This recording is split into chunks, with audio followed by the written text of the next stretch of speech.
I'm a firm believer of the fact that what we say or what we think, we become. The words that we use for ourselves and the words that we use for other people, those words become our own reality. And the minute we open our mouth, we literally tell the world who we really are. I have always talked about the importance of using positive words because I'm a firm believer of the fact that positive words have the power to change perceptions, to change perspectives. I'll give you a few examples. If I start to call myself a handicapped, crippled, paralyzed human being, will I ever be able to call myself a differently abled person? Will I ever be able to get up in the morning and face the world? No. So instead of calling myself a handicapped human being, I call myself a survivor, a fighter, a differently abled person. If I start to call this wheelchair a punishment from God, will I ever be able to sit in this wheelchair with confidence, grace, and gratitude? Absolutely not.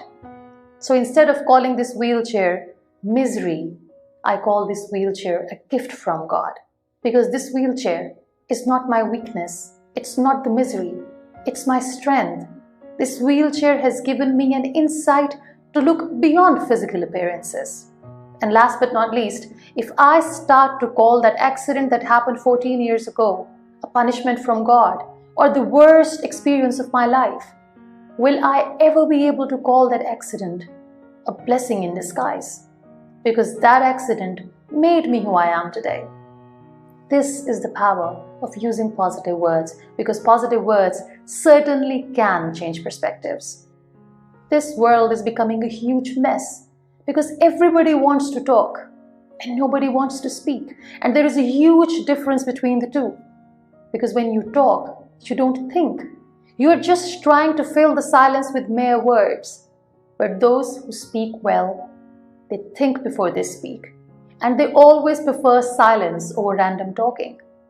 And when they are silent, they listen more. And when you listen more, you learn more.